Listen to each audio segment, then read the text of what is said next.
Buenos días, buenas tardes, buenas noches, bienvenidos a otro episodio de A Quien Pueda Interesar Podcast. Mira, yo voy a hacer lo posible para hacer este episodio lo más conciso, porque sé que va a haber muchos temas de qué hablar, porque cuando se juntan dos comunicadoras hay mucha tela que cortar. De verdad estoy muy agradecida porque hayas asistido. Desiree Lugo, ella es comunicadora social y hoy estamos desde las instalaciones del Hotel Rosabella. Desiree es como la Barbie. Desiree es periodista, es locutora, defensora de derechos humanos, feminista, tuitera y amante del skincare. Bienvenida. Gracias, me encanta esa presentación. No lo esperaba.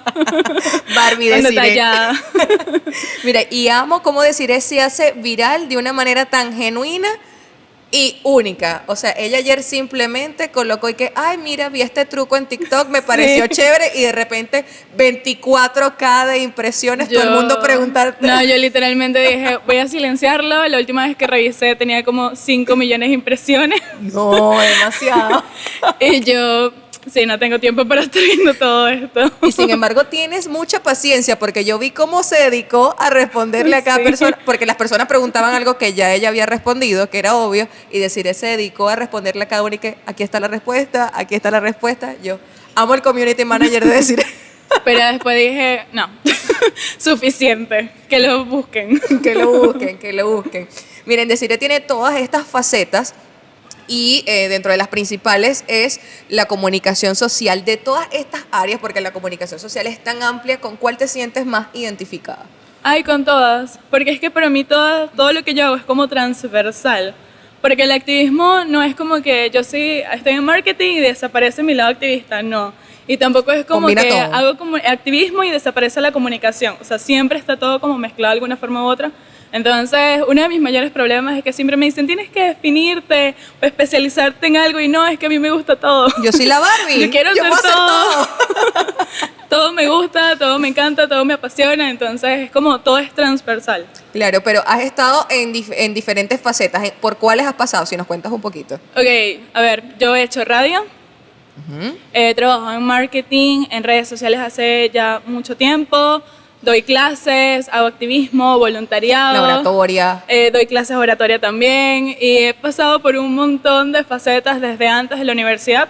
Es decir, desde que estaba estudiando hasta ahorita, y que siguen presentes, porque yo en algún punto decía, bueno, el activismo de repente ya cuando me gradúe se va a calmar. En algún punto yo lo voy a dejar y me voy a aislar, pero no, simplemente se fue como transformando. Fue como que, bueno, ya que adquiero estas herramientas profesionales, ahora cómo lo mezclo con esto. Claro. Y así mismo, el activismo me ha entregado cosas que yo digo, ay, ¿cómo tomo todo esto y lo meto con mi vida profesional también? Entonces todo ha sido como facetas de todo un poco, pues. No, y esto es bien interesante porque ha hecho que dentro de esa madurez que tenemos todos los seres humanos, esas actividades que haces con el activismo, valga la redundancia, vayan tomando como otro rumbo, ¿no? Y otro liderazgo. Supongo que ese activismo que comenzaste hace 5 o 8 años no es el mismo que haces ahora. Ahorita lo haces desde otra perspectiva, supongo. Sí, hay diferentes cosas. En primer lugar, porque yo en algún punto dije, a mí lo que me gusta es el ciberactivismo. Okay. A mí me encantan las redes, soy demasiado buena con las redes como para yo... Sí, este es mi espacio.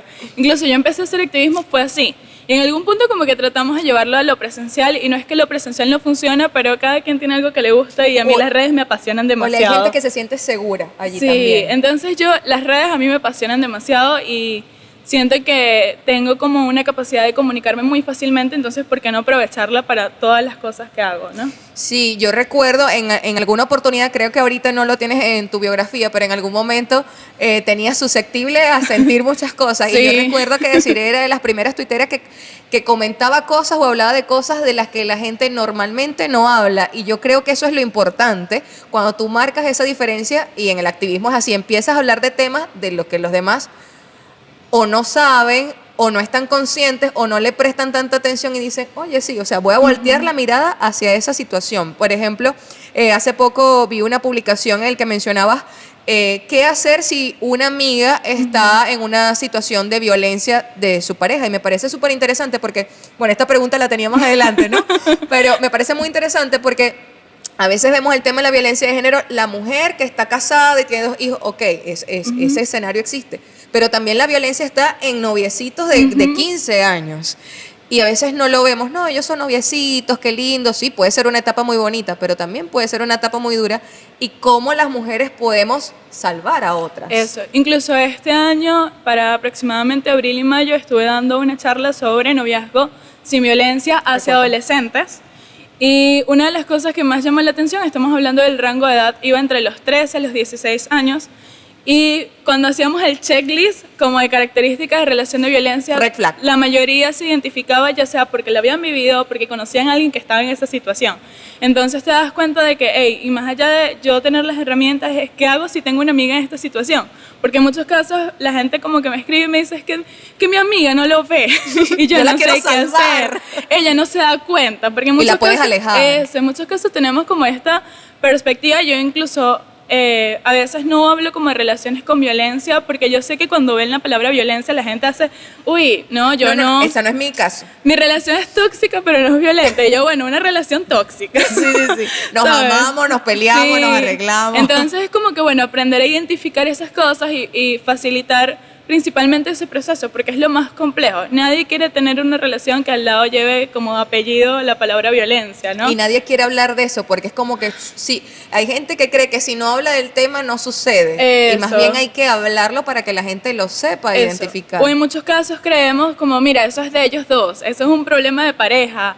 Entonces es como que tienes ahí a tu amiga que está pasando por esa situación tan difícil, tan complicada, no sé, no puede, quizás incluso depende del caso, pero no puede trabajar, no puede estudiar, no puede hacer esto, no puede hacer lo otro. Y tú estás, bueno, eso es un problema de pareja. Y es como, hey, si tú de verdad tienes un amor y comprensión desde la amistad y la disposición como mental y física para estar ahí, porque entiendo que es un tema bastante complicado, yo decía, ¿qué puedes hacer entonces en esa situación? Ese acompañamiento es importante, porque en el momento en el que la dejas sola y dices, ay, esta no me hace caso, más bien la estás poniendo en bandeja de plata a la violencia. Y yo creo que eso es uno de los temas también más importantes, no solo como sociedad, sino también afincarlo en el tema de los organismos policiales, porque uno de los problemas más graves que tenemos es la revictimización, en el que la mujer va a colocar la denuncia y, ay no, ahí viene otra vez, ay bueno, esa lo va a denunciar y lo va a volver a sacar, ajá, pero es que esa no es la solución. Hay que hacer un trabajo mucho más profundo, que eso. En ese activismo han incluido a los organismos para que tengan un mejor tratamiento. Sí están actividades donde están relacionadas a los organismos, pero esto es como el marketing. Cada quien tiene su target y este no es el mío. Yo no soy abogada, yo soy comunicadora y estoy bastante conectada con mi carrera. Y mi target siempre han sido mujeres. Yo siempre digo que yo hago contenido para las mujeres y las personas queer. No es que los hombres no son parte de la conversación, pero no es el público al que yo hablo. Entonces, claro, por ende, como que mi enfoque nunca ha estado hacia los organismos, ¿no? Claro. Sí he trabajado con organizaciones que están relacionadas y que sí hacen formaciones a organismos policiales y judiciales, pero deciré como tal, no, porque mi enfoque es otro. Claro. ¿Y cómo pudiéramos, como mujeres, porque aunque bien lo has dicho, tu mensaje va hacia las mujeres, yo creo que también es importante incluir a los hombres o dejarle esa semillita de que, bueno, tú vienes de una mamá, tienes hermanas, tienes amigas, tienes que respetar a la mujer, no respetarme por mujer, respetarme por ser individuo. ¿Cómo podemos involucrarlos en esa conversación, en ese activismo de, oye, respeta? Mira, yo siento que lo más importante es iniciar conversaciones con las personas a nuestro alrededor y siempre hacerlo desde la disposición a ayudar. Creo que uno de los mayores errores que a veces cometemos cuando tenemos mucho tiempo haciendo activismo es que nos olvidamos, es que siempre tuvimos una persona a nuestro lado que nos empezó a guiar por el camino. Porque cuando tú creces con muchos patrones, muchas ideas, muchos prejuicios, estamos hablando de machismo, de racismo, de diferentes ideas que ya están engranadas con nosotros. Y es difícil. Entonces, ¿sabes? Si otras personas tuvieron esa paciencia de enseñarme, ¿por qué yo no puedo tener la paciencia de enseñarle a otras personas? Siempre y cuando yo soy muy partidaria de escoger mis batallas. Si yo veo que una persona no está dispuesta a escuchar, ya claro, es como, mira, no tengo mucho que hacer acá. Claro. Pero no si hay una disposición, exacto, yo tengo muchos amigos que con disposición genuina me escriben, mira, estoy en esta situación, o tengo esta pregunta, o tengo esta duda, o hombres que me escriben a Twitter y me dicen, es que yo no sé bien qué pensar de esto, tú me puedes ayudar, y yo, ok, esta persona genuinamente tiene la pregunta, está interesado, le voy a responder de la forma más amable posible, con la perspectiva de educar, porque un activista de derechos humanos entiende que la educación es parte de la labor. Sí, entonces yo creo que es empezar a generar conversaciones a nuestro alrededor.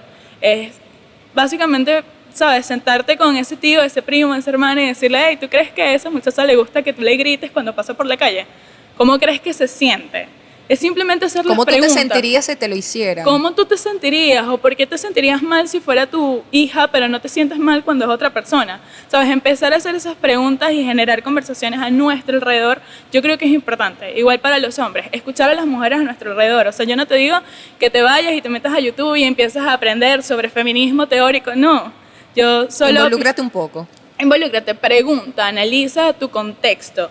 Ve qué está pasando, ¿sabes? Yo decía en el Día de la Mujer, el mejor papel que puede hacer un hombre hoy es sentarse y preguntarle a su mamá, a su prima, a sus tías, a sus hermanas cómo se siente con ciertas cosas. Y ahí va a aprender mucho más de lo que piensa y a veces subestimamos ese poder que tienen las experiencias y creemos que todo tiene que ser como datos duros y no sé, cifras, pero la experiencia nos enseña mucho y yo creo que es ahí donde está el paso que hay que dar. Sí, y me parece eso muy importante de generar conversaciones a nuestro alrededor, porque yo creo que a veces en este mismo activismo, como defendemos a las mujeres, involucramos mucho a las mujeres, pero también tenemos que involucrar en esas conversaciones a los hombres porque al final queremos que ellos también entiendan nuestro punto de vista y eso es bastante importante. También hay un tema con respecto a esto que dices de cuando le lanzan un piropo a la mujer o el machismo, que es que hemos normalizado ciertas conductas. Yo creo que lo que pasa muchas veces es eso, es que cuando ya te estás educando y te dicen, mira, eso no está bien, que tú dices, oye, de verdad no está bien, pero yo en todo este momento yo creía que era normal. Sí. Cuando yo doy como talleres de feminismo, siempre digo que el feminismo te hace sentir que toda tu vida te dijeron que el cielo era verde y de repente era azul. ¿Sabes? Es como que uno empieza a notar cosas a su alrededor que dices, hey, ¿cómo que esto estaba aquí? Yo digo que lo más bonito que me regaló el feminismo fue que me permitió darle nombres a cosas. Porque en muchos casos uno crece y ve las cosas y le parecen extrañas y dices, mira, hay algo aquí que no me parece, pero no sé qué es. O sea, no logro verlo de una forma tangible, ¿no? Entonces, es obviamente un proceso complicado porque es un proceso de construcción, un proceso de despertar, de analizar, de cuestionarte y tú decir, yo hacía esto también, yo también me burlaba de las mujeres en este contexto.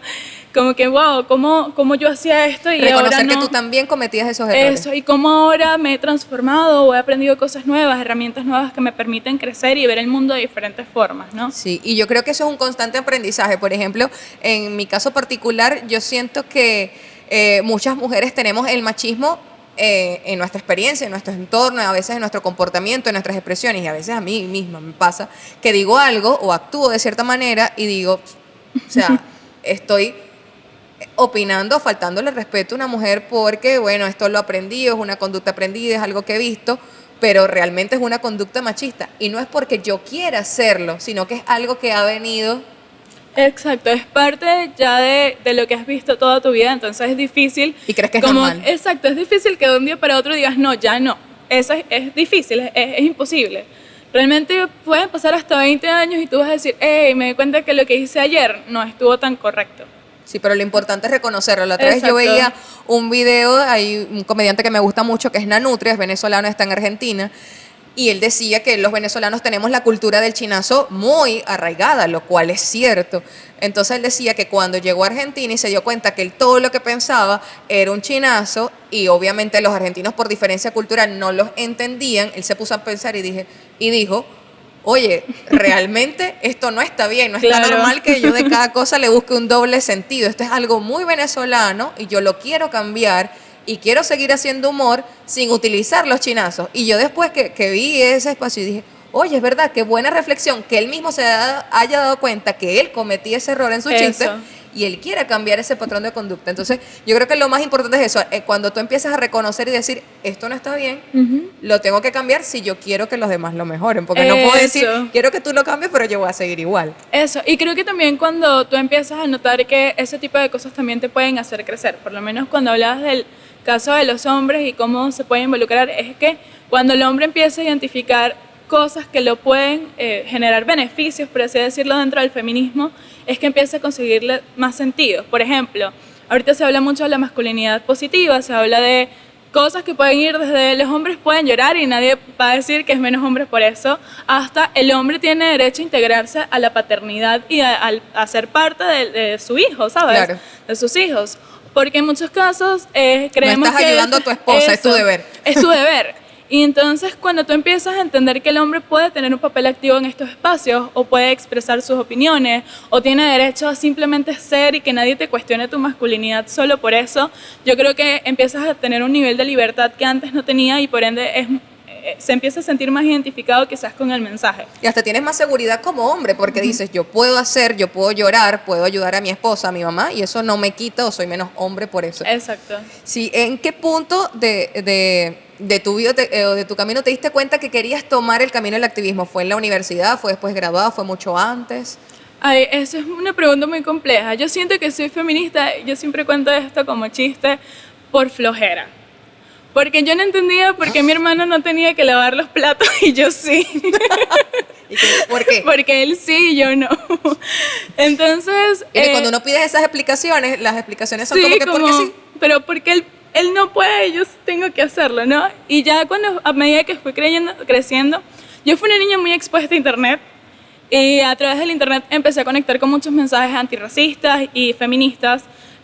Ya sea plataformas como Twitter o como Tumblr, que me empezaron como que a conectar con el mensaje, sin embargo no conocía qué hago yo con toda esta información aquí en esta ciudad. ¿Cómo lo manejo? ¿Cómo le hago entender a mi mamá que mi hermano también puede limpiar los platos? Y era como todo este proceso de ya llego a la universidad y me empiezo a conectar con el ciberactivismo, ¿no? Porque como no conocía a nadie en la ciudad que hiciera activismo y que hablara de estos temas y con quien yo me pudiera sentir conectado, entonces simplemente, bueno, empecé a hablar de este tema y empecé a conectar en redes sociales con gente de otros estados, otras ciudades. Yo tengo amigas activistas en otros países, otras ciudades, todos que he conectado gracias a eso. La ventaja de las redes sociales, sí. vieron que si hay cosas buenas. Y ya cuando tenía como 20 en la universidad, ya yo me identificaba como una persona feminista, ya yo me identificaba de esa forma, ya yo sentía que estaba haciendo activismo, y en ese momento era algo como muy vago. Pero no, y a medida que vas madurando lo vas haciendo mejor, vas aprendiendo. De diferentes formas, ¿no? Pero fue como a los 20 años, 21 años, que tuve una profesora que hacía activismo en otras áreas y, o sea, Dios, la amo, porque yo la escuchaba hablar en clases y yo decía, yo quiero ser como ella. ¿Qué profesora? Enséñame. La profe Alba, la amo, yo le decía, enséñame, profe. Yo quiero ser como usted. Sí, yo quiero ser como tú. Y así mi primer trabajo final de concentración en la universidad fue precisamente enfocado en género. Ese trabajo me llevó a Caracas a presentarlo en algo que se llama Concertación Feminista, que es de ABESA, junto a la Unión Europea. Y allí, obviamente, bueno, pude conectar con activistas de todas las ciudades. O sea, ese trabajo universitario... para decir eso. Sí, ese trabajo universitario me llevó a conectar con mujeres que habían hecho 5 o 6 maestrías. O sea, era una cosa que para mí fue como... No, yo creo que también increíble. En el tema del feminismo está el tema de que descubres la sororidad como es. Sí. Porque en el mundo de las mujeres a veces es muy complicado o te llenan la cabeza de que no, en las mujeres hay mucho conflicto. No tiene por qué haber conflicto porque tú puedes admirar a otras mujeres, respetarlas, pueden hacer lo mismo que tú y puedes estar en el mismo espacio, cada quien tiene su momento, pueden tener una conversación igual. Entonces yo creo que el feminismo también te hace ver eso. Hay otras mujeres que también están haciendo cosas geniales. Sí, y es que incluso, por ejemplo, con el caso de la sororidad, es hacerse la pregunta, cuando tú has estado en situaciones difíciles, ¿quiénes han sido los que han estado a tu lado? Por ejemplo, fallecimientos familiares, enfermedades, usualmente son mujeres, tías, primas, hermanas que están allí para ti. Hasta en la discoteca cuando las mujeres están llorando siempre, está otra mujer ahí al lado. Es una cosa tan no fuerte, ¿sabes? Y en ese viaje me pasó, por ejemplo, que éramos varias de otros estados y yo era la más chiquita. O sea, todas tenían sus organizaciones, todas eran directoras de organizaciones. Y yo sí, 20 años, la adoptada del grupo, entonces, de verdad. Pero siempre te hicieron sentir parte. Siempre, entonces, o sea, de verdad fue una experiencia tan bonita para mí y yo, o sea, que yo me vine de Caracas y yo, esto... Es lo mío. Me encantó, o sea, fue una experiencia maravillosa. Ahora, ¿te consideras feminista? ¿Crees que todas las mujeres deberían ser feministas o deberían por lo menos educarse antes de forjarse una opinión contra el feminismo?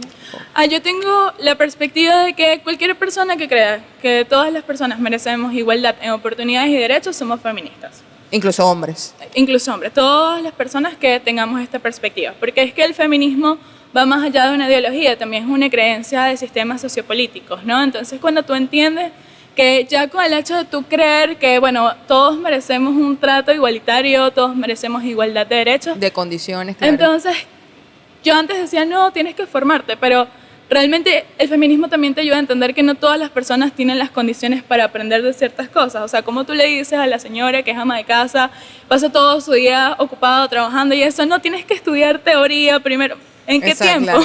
Con que ella te apoye y sepa que pueda contar con alguien. Sí, mientras ella empiece a identificar ese tipo de cosas en su casa, o por ejemplo las mujeres campesinas, o sea, pasas todo un día labrando y yo te voy a cuestionar porque no te conoces las teorías, o sea, ¿qué tiempo una persona claro. ¿Y dónde está la empatía que también tiene que ser parte de? ¿Sabes? Y entiendes que cada mujer es diferente, cada experiencia es distinta, cada conocimiento es distinto y mientras tengamos un norte en común, entonces ya no importa más nada. Claro.